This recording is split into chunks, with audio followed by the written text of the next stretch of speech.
All right, Predatory Lease Agreements Part 3. Wow, is this becoming a popular series? So here we have it where I take and analyze people from the audience that send me over their paychecks. I block out all the information on where they work, and we kind of analyze this together. Are they getting their ass handed to them in their lease agreements? That's really what we're looking for. There are some good lease agreements out there. There are some horrible lease agreements out there. If you're a company driver thinking of signing a lease agreement, make sure you are a subscriber to this channel and make sure you're watching these videos. If you are thinking of coming into this industry, make sure you're watching this video because these lease agreements are all over the US and in Canada. There's some good ones, there's some horrible ones, and we've gone over some horrific ones in part 1 and part 2, but I wanted to do one more just because I got a couple of more pays from the audience, and I do thank you guys. So email number 1 that I received, I think I'm at a good place here. I get 86% of gross. Most deductions on this list are tolls. Truck payments shows $600, $445 is for the truck, and $15 is for the plates and cargo. It is a walkaway lease, 4-year lease with no money down, no credit checks. I'm 2 years into it. I drive a 2017 Cascadia, 356,000 miles on it when I got it. The only thing left for me to pay outside of the settlement is fuel and repairs. I would say on average week for me is 2,200 to 2,500 miles, grossing between $6,500 and $7,500. A lot of traffic and hills in the northeast region, keeping my fuel economy around 6.1 to 6.2. Fixed cost deductions are under $1,000 per week, with about 300 to 500 tolls and $1,200 to $1,500 in fuel. All right, so let's have a look at this driver's pay settlement. We're gonna block off the name of where he works, but let's see if we can learn something from these pay statements. So you see here on the left, we have from where to where the driver drove. So we have Uxbridge, Massachusetts to Maine, and then from Maine, he is pretty much staying along the East Coast. The whole time, I believe here, you can see the miles here, 133 miles, then a 70-mile trip, 70-mile trip, 70-mile trips. And for these 70-mile trips, it looks like he's getting paid really good money. So $819, $672 for 70 miles. Then he did 470 miles for $1,683. That's just about $4 a mile. And then he did another 412-mile trip from Pennsylvania to Maine, and he got paid $1,800, $1,852 is what he got paid. So the total gross earnings was $63.71. So it looks like this was a 1-week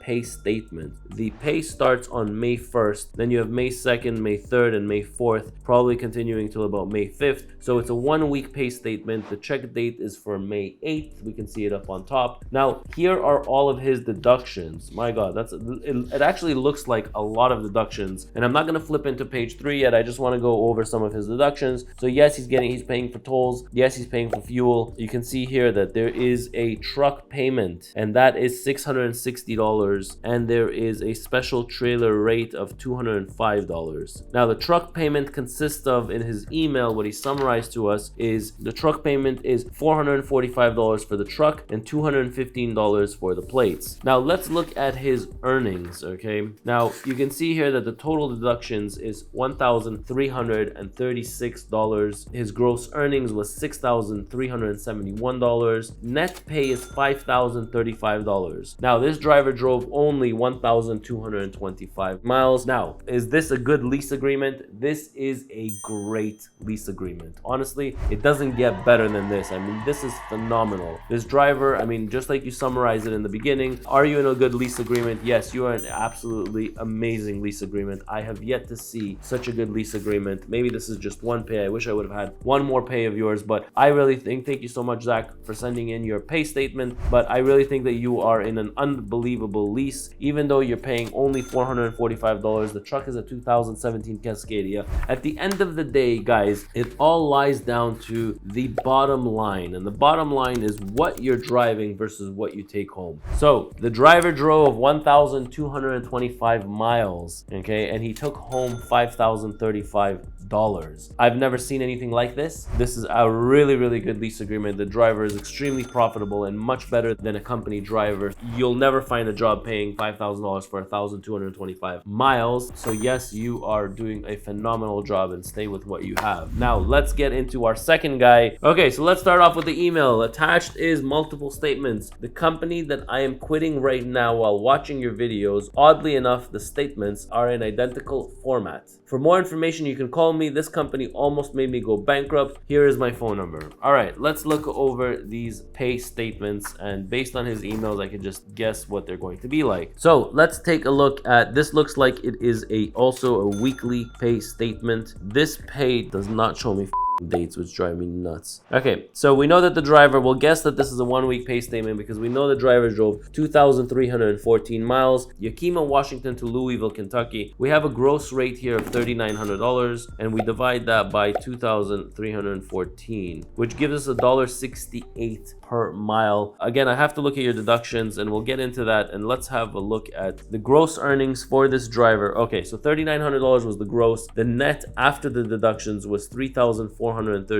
So if we take $3,432 and we divide that by 2,314 miles, that gives us $1.48 per mile. A little bit on the low side, but let's continue with the pay. So we have a weekly truck payment of $893. If you multiply that by 4.2, you're talking about $3,750. I can only assume that this is a brand new truck, but yes, I do feel like the payment is outrageous. It's a little bit too much money, you know, for a lease agreement. Now, cargo and liability insurance is $245. Physical insurance is $300. Trailer rent, $245. Registration, keep trucking, occupational accidental. So here is all of his deductions throughout the week or while he did this trip, and he has a total of $1,848 that's being deducted. And then he has his fuel. So he filled up in description, FJ Snowville. I believe that this is fuel, $823 of fuel, leaving the driver with $760 for the week. Now, simple formula. If I take 2,314 miles and I multiply that by 0.65, which is what any driver should be making today out there, which is 65 cents per mile, the number comes out to $1,500. Now, this driver took home $760, which means, yes, you are getting robbed. I don't like to base everything on one paycheck. We'll go into a second and third paycheck. We'll see what this driver made. So here is another pay statement. Driver drove from Independence, Kentucky, going into Minnesota, and then from Minnesota he drove to Georgia. Mileage wise, he did 777 miles and another 1,485 miles. The driver got paid $1,300 on the first trip and $3,700 on the second trip, minus their gross earnings. I don't know how much they take, but the driver grossed out $4,400. Layover, he got paid $250, which is $220 minus the 12%. Keep trucking, trailer rental, physical insurance, $565. Now all of his fuel, $1,616 in fuel. The driver took home $2,438. Okay, so that makes the story a little bit better because on week number 1, he took home only $760. Week number 2, and I'm assuming that this is a week number 2, he received $2,438, and we'll do the final calculation with payment number 3, and we'll come up with what I think. Statement number 3, again, another 1 week pay statement. He drove from Kentucky to West Virginia, got paid $1,500 for it. From Kentucky, he went to Iowa, got paid $1,500 for it. And then from Iowa, he went to Ohio, he got paid $1,300 for it. Total gross earnings for the next week was $3,784. And then when you look at his deductions, you have a truck payment, you have a physical insurance, cargo, occupational accident, keep trucking, trailer rent, $1,748 minus all his fuel. Driver took home $814, which is another very low pay. But let's look at the miles. We have 497 miles plus 576 miles plus we have 501 miles, so 1,500 miles. If you multiply that by 65 cents, the driver should have taken home $1,023, but he took home $814. So analyzing these 3 pays, I just want to take his net earnings versus the mileage that he drove, and I'll let you know what I think about my final conclusion on this. So the driver drove 777 miles plus 1,485 miles, and then he drove 2,315 miles, and then he drove 497 plus 576 plus 501. All right, 6,151 miles is what this guy drove on all 3 pays combined. Now let's take his net earnings, 2,438 plus $760 plus 814 equals to $4,012. Now if you take the total mileage, 6,151 miles, and you multiply that by 65 cents per mile, you would have made $3,998 working as a company driver. This driver made $4,012. Now, is this lease agreement worth it? I would have to say that I've seen a lot worse, and we have just seen one that is much better. I feel like, you know, if you're making at par with what a company driver makes, you really should be a company driver and not a lease operator. But if you like the status, then hey, you know, why not? You're an owner operator, you get your status of being an owner operator, you're making the same amount of money as a company driver, you get to feel like the truck is yours. The only downfall about this is that you will not have enough money once repairs and maintenance comes. Once repairs and maintenance comes, it will eat away at your profits, leaving you with less money than a company driver and more headache than a company driver. Why would you need that? Isn't it better to work as a company driver? Every time you get to the yard, you just leave the keys. You never have to worry about repairs, maintenance. You never have to worry about anything. And you're getting paid the same, if not more, than a lease operator. And that's the formula that I always use. If you're going to take headache upon yourself, make sure it's worth it for you. Do not take the headache on for free. Make sure you're getting paid more than what a company driver gets paid. Now, there is some value to having your own corporation and building wealth within your corporation than getting taxed up front from being a company driver. 100%, I believe in that. So if you asked me what's better, a driver that's working and getting paid $5,000 a month versus a owner operator that's getting net $5,000 a month in his corporation, I truly believe that getting into your corporation net $5,000 a month is better, because you can build wealth within your corporation and take advantage of a much lower tax bracket when you're taking yourself a paycheck.